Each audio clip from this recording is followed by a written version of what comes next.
तो फिर मुंह खोल के दिखा दे अपनी मैया को। क्यों, अब क्या होगा? तूने मिट्टी तो ना खाई, तू दिखा दे कि जे सब असत्य बोल रहे हैं। कान्हा, मुंह खोल।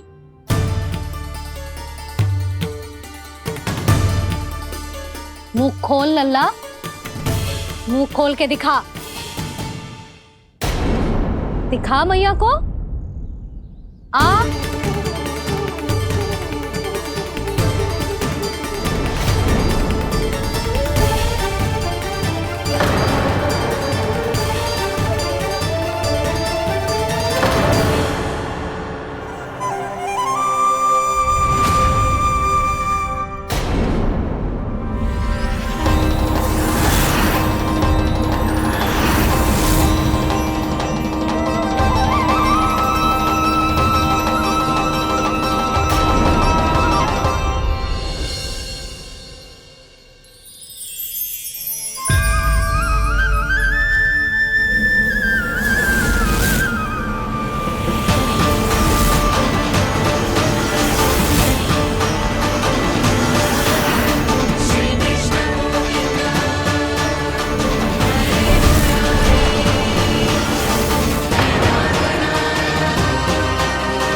हे नारायण, ये कैसा अद्भुत दृश्य है। कान्हा के मुंह में संपूर्ण ब्रह्मांड, पर इसका अर्थ क्या है? नारायण की इच्छा क्या है? क्यों दिखाया उन्होंने मुझे ये सब? क्या बताना चाहते हैं मुझे वो ये सब?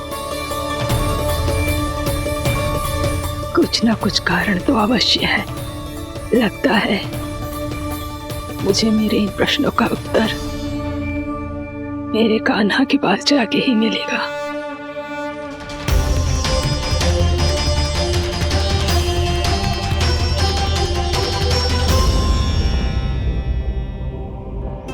कितना भी सतर्क हो जाऊं, कोई ना कोई भूल हो ही जाती है।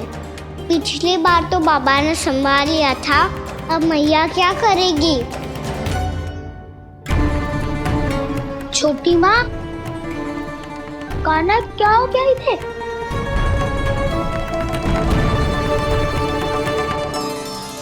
मैया,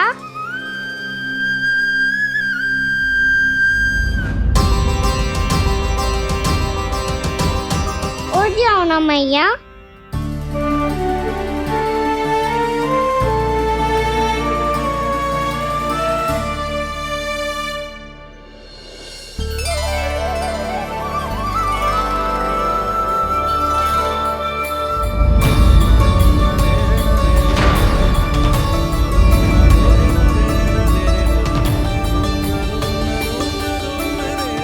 मैया,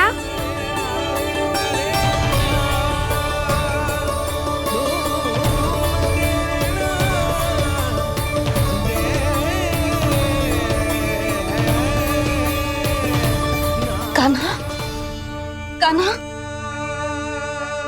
लल्ला, मैया क्या होगा आपको? आप ठीक तो हो? कान्हा मुंह खोल के दिखा, दिखा मैया को।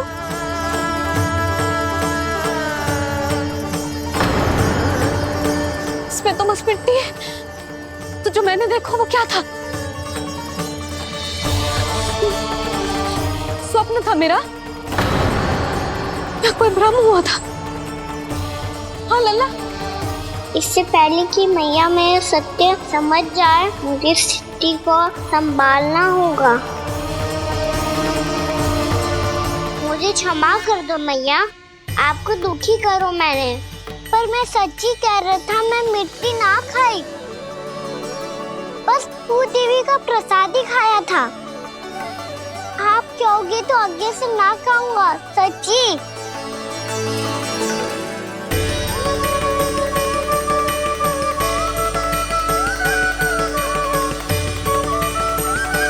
बस बस लल्ला बस, इसमें विशेष शक्ति ना हो सकती। ये तो इतना भोला है कि मिट्टी को भूदेवी का प्रसाद समझ के खागा। मुझे क्षमा कर दो मैया। ये दूसरी बार हुआ है मेरे साथ। क्या मैं बावली हो गई हूँ? ना ना, मैं तो पूरी तरह ठीक हूँ। फिर क्या कारण हो सकता है इसका? अरे प्रसाद का समय हो गया है और मैंने अभी तक कुछ बनाओ भी ना है। आज फिर से गुड़ ही चढ़ाना पड़ेगा। मैं आए दिन भोग में गुड़ चढ़ा रही हूँ, अवश्य इसीलिए मिट्टी को गुड़ का प्रसाद समझकर खागो मेरा कान्हा।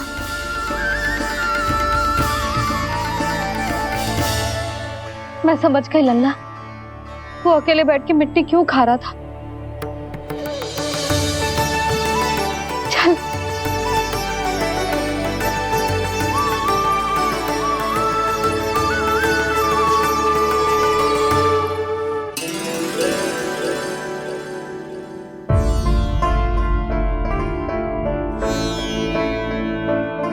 मुझे क्षमा कर दो प्रभु। अपनी ममता में लल्ला की आवश्यकता को सबसे अधिक महत्व दे रही थी मैं। इसी कारण से आपकी भक्ति में भूल चूक हो गई। पर आप तो साक्षी हो, मेरे मन के भीतर आपकी श्रद्धा और भक्ति में कुछ कमी ना है। पर हाँ, कर्म कांड और विधि विधान में ऊंच नीच है तो अनुचित ही। पर आज जो मैंने देखो है ना, उसने मुझे मेरी भूल का आभास करा दिया है नारायण। मैया चुपचाप हाथ जोड़ करके पूजा कर। सर क्या देख रहे हैं ना, ताकि नारायण तुझे सद्बुद्धि दे। इस सृष्टि में जो भी होता है ना लल्ला, सब इन्हीं की इच्छा से होता है। और हम बार बार अपनी अज्ञानता के कारण इनके विधान पर प्रश्न उठाने लगते हैं। हम ये भी ना सोचते कि प्रभु की लीला पर संदेह करने का अधिकार ना है हमें। समस्या चाहे कितनी भी बड़ी क्यों ना हो, सही समय पर नारायण सही मार्ग दिखा ही देते हैं, जैसे आज उन्होंने मुझे दिखाओ है। आज आपने मेरी आंखें खोल दी नारायण। पति, संतान, परिवार सब महत्वपूर्ण होते हैं, पर आपकी भक्ति भी उतनी महत्वपूर्ण होती है। अब से इस बात का पूरा ध्यान रखूंगी मैं। सच्ची निष्ठा और भक्ति से आपकी पूजा करूंगी, भोग, अनुष्ठान और सेवा करूंगी। वैसे नारायण, सच्ची बात तो ये है कि सब इसी के कारण हो रहा है। इसके कारण आजकल मुझे समय ना मिलता है। मैया, मेरी सेवा ही तो नारायण की सेवा है।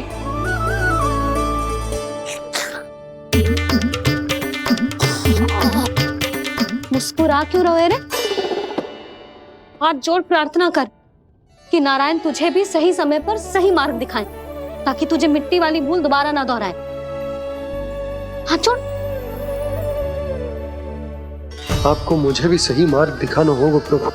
एक और मेरी प्रजा है तो दूसरी ओर मेरा लल्ला। मैं किसका हित साधूं? किसी एक का त्याग कैसे कर दूं मैं?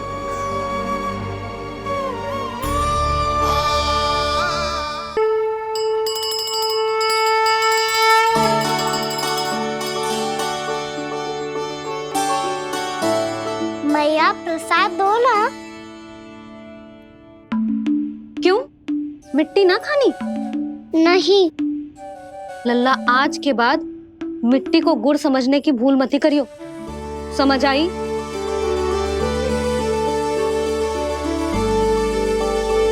जा विश्राम कर।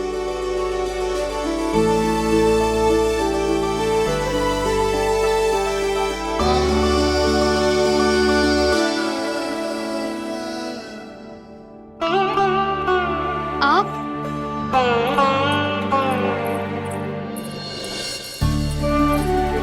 लो जी,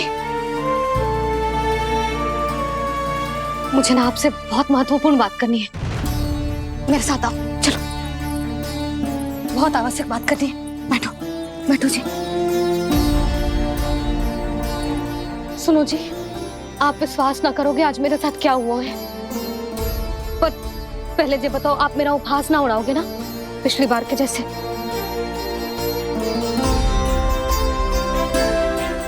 मैंने ना कान्हा के मुंह में फिर से ब्रह्मांड देखो है। आप ऐसे क्या देख रहे हो? सच्ची में देखो है।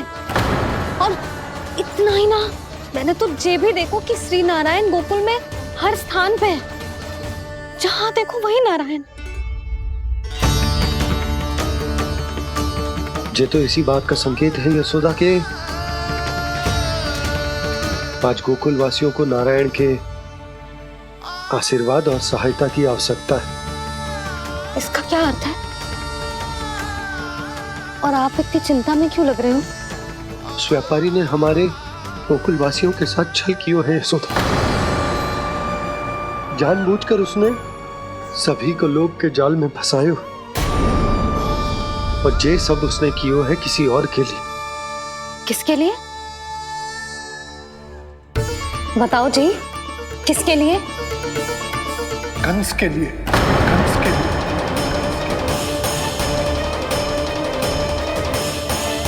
उसे कंस नहीं भेजा था यहाँ।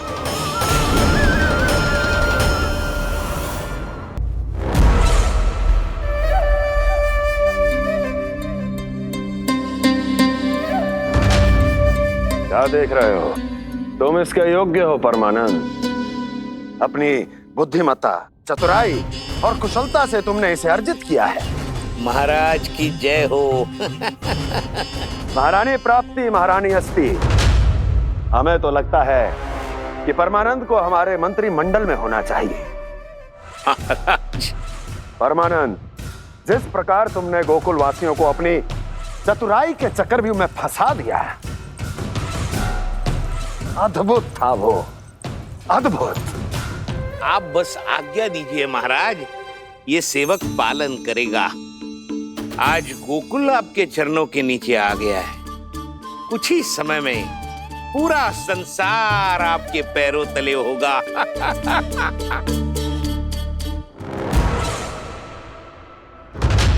आपको सच में लगता है महाराज कि गोकुल वासी अपने वचन का पालन करेंगे और जीवन भर अपना दूध, दही, घी और माखन हमें निःशुल्क देते रहेंगे? भोले हैं वो,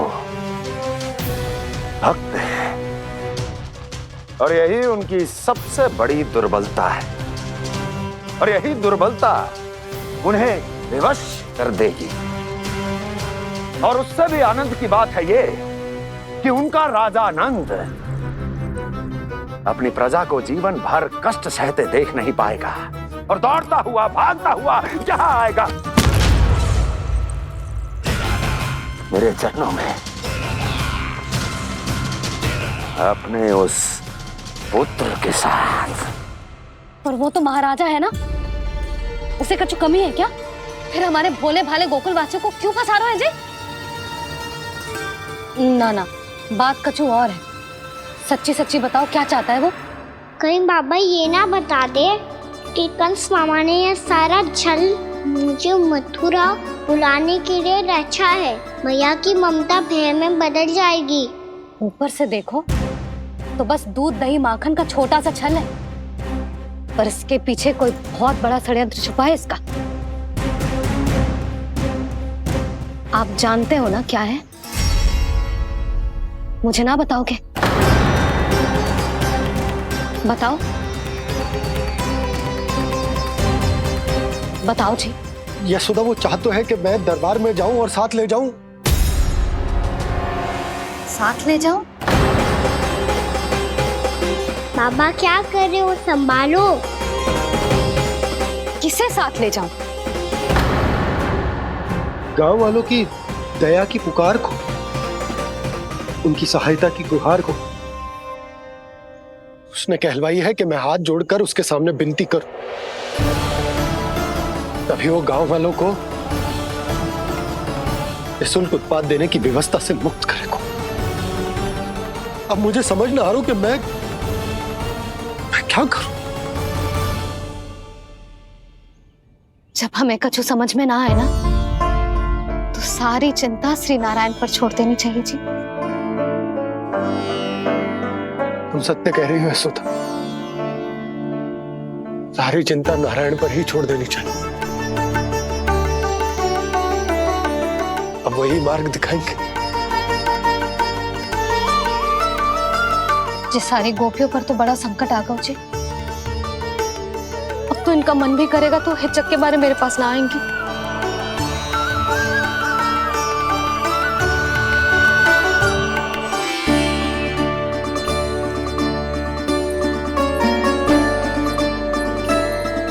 बाबा तो पूरी तरह भूल गए हैं प्रभु, ये सच में आप कौन हैं? हाँ मुरली, इस समय मैं उनके लिए केवल उनका लल्ला हूँ। पर आपके पास उन्हें इस चिंता से मुक्त करने का उपाय है प्रभु।